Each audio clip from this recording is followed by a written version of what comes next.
Allez Rick là, réveille-toi! Bonjour à tous et bienvenue dans cette nouvelle vidéo récap The Walking Dead saison 9.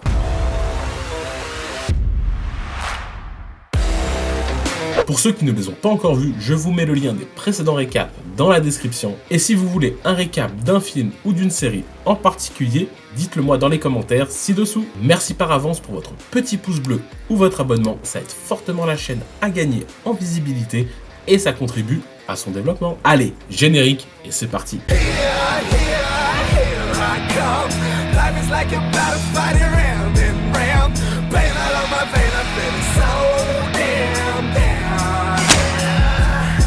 I think of the dead all the time.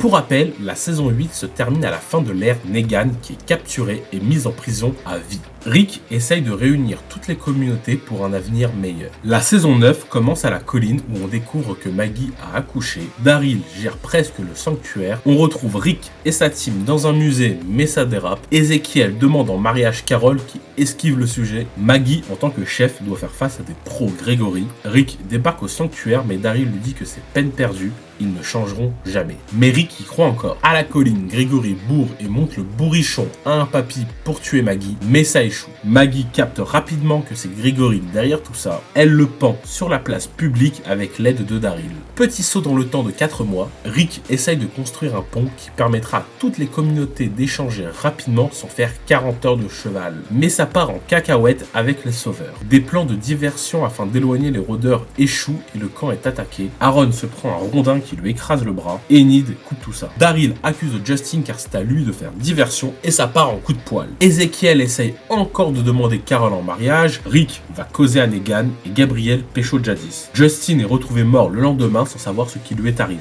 Donc le lendemain ça part en cacahuète avec les sauveurs. Rick intervient pour séparer tout le monde. Il cherche qui a bien pu tuer Justin. Il demande à Gabriel si c'est Jadis car il la soupçonne. Daryl découvre que c'est les nanas d'Oceanside qui tuent un par un les sauveurs pour se venger d'avoir tué leur famille. Il les laisse faire car il approuve. Gabriel, qui a suivi Jadis, découvre qu'elle parle en Toki avec des gars en hélicoptère. On découvre également qu'elle fait du trafic d'humains contre de la nourriture. Elle catégorise les humains en A ou B, mais nous ne savons pas ce que cela signifie. Maggie décide de se rendre à Alexandria pour tuer Negan. Rick tente de s'y rendre avant elle pour la stopper, mais Daryl le dévie de son chemin. Après une bagarre, ils tombent tous les deux dans un trou. Les sauveurs se rebellent en apprenant que c'est Oceanside qui les tue. Rick et Daryl arrivent à se sortir du trou. Rick décide d'aller éloigner la horde à cheval et Daryl repart en moto. Mais le plan dérape. Rick est cerné, son cheval panique et tombe en s'empalant sur un pic. On découvre alors plusieurs hallucinations de Rick qui le forcent à s'en sortir. Avec sa ceinture, il se sort de ce bourbier, reprend son cheval et fuit. Mais il perd conscience de douleur. Nous découvrons une nouvelle hallucination qui met en image Shane, son ancien collègue de boulot avant tout ça, le géniteur de Judith, mais surtout c'est Rick qui le tue en fin de saison 2. Nous les revoyons tous les deux avant la pandémie parler de leur vie dans leur voiture de patrouille, mais il doit reprendre conscience. You know something, Rick? Une autre scène d'hallucination met également en scène le retour d'Herschel, mort en saison 3, mais aussi la dernière scène de l'acteur car il est décédé peu de temps après le tournage. En parallèle, Maggie arrive à Alexandria mais fait face à Michonne qui la bloque. Après une belle discussion, elle la laisse rentrer pour tuer Negan. Maggie face à Negan, mais elle tombe sur un Negan provocateur qui cache son envie de mourir. Il est au bout de sa vie. Elle décide finalement de ne pas le tuer. Une autre scène riche en émotions apparaît où on découvre Rick sur un tas de morts dont nos personnages et un beau dialogue avec Sacha. And you are not lost. What you need to do is wake up.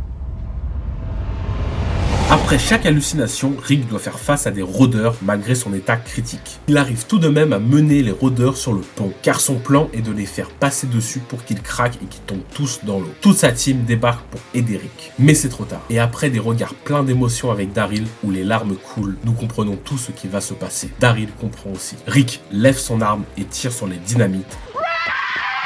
Found him. Font sauter le pont, mais lui avec, sous les yeux de tous ceux qu'il aime. Cependant, on découvre Jadis prête à s'enfuir grâce au gars de l'hélicoptère, mais elle voit au loin un corps qui ressemble à Rick. Il est vivant! Elle annonce alors au Toki qu'elle a un B pour eux et qu'elle demande une évacuation. Il accepte et on découvre un Rick vivant partant au loin dans un hélicoptère. Puis nous avons un saut dans le temps de 6 ans environ. Nous découvrons 5 nouveaux personnages en galère, Magna, Yumiko, Luke, Kelly et Connie. Ils sont secourus par une petite fille qui se présente sous le nom de Judith Grimes.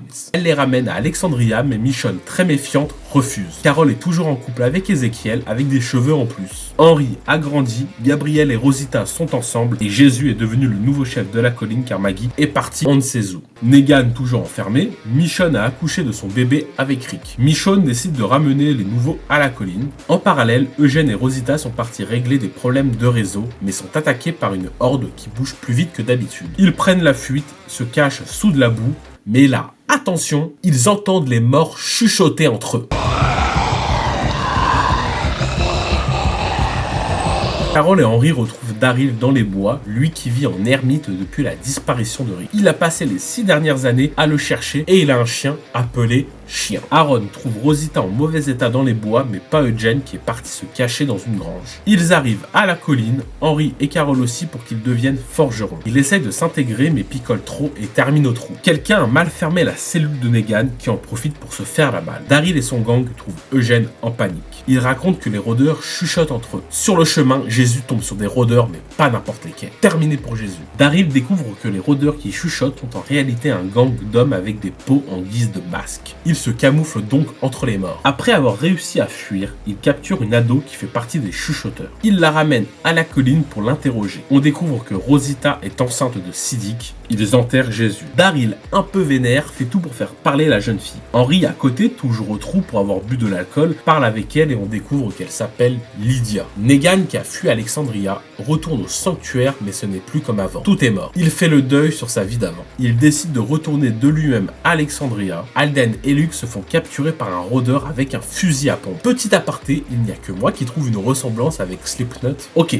La nuit tombée, Henry et Lydia sortent en secrète de leur cellule pour une balade. Le lendemain, la colline découvre Alpha, la mère de Lydia et chef des chuchoteurs qui vient récupérer sa fille. Sa fille contre Alden et Luke. Mais il découvre que sa fille, une des chuchoteurs, dépose un bébé devant la colline pour éviter sa mort. Connie fonce le récupérer. Enid découvre Henry et Lydia. Deal. Lydia est donc rendue à sa mère. Henry, parti chercher Lydia, tombe nez à nez avec un gros costaud et un masque nommé Beta. À Alexandria, il découvre que c'est Judith qui a aidé Negan à se sauver, même s'il est revenu. Sur le camp des chuchoteurs, on découvre leur façon de vivre, très bestiale. La nuit, Alpha ordonne à Lydia de tuer Henry, mais sauvé par le gong, une attaque de rôdeurs. Beta n'a qu'une seule envie, c'est de fumer Daryl. Il se retrouve dans un bâtiment pour un petit tête-à-tête. Daryl finit par balancer Beta dans une cage d'ascenseur. Petit flashback, on découvre pourquoi Michonne est devenue aussi méfiante. Elle a accueilli un groupe qui s'est retourné contre eux et après une séance de torture, elle a dû tous les fumer pour sauver Judith. Les communautés signent la fameuse charte et une foire a lieu. Mais Alpha, sans masque, se joint à la petite fête pour se venger. Daryl se fait capturer par les chuchoteurs et découvre la masse de rôdeurs. Alpha le laisse partir retrouver les siens. Mais sur le retour, il tombe sur une brochette de tête posée sur des pics qui marquent la frontière entre le territoire des chuchoteurs et le leur. On découvre donc la mort de Tammy,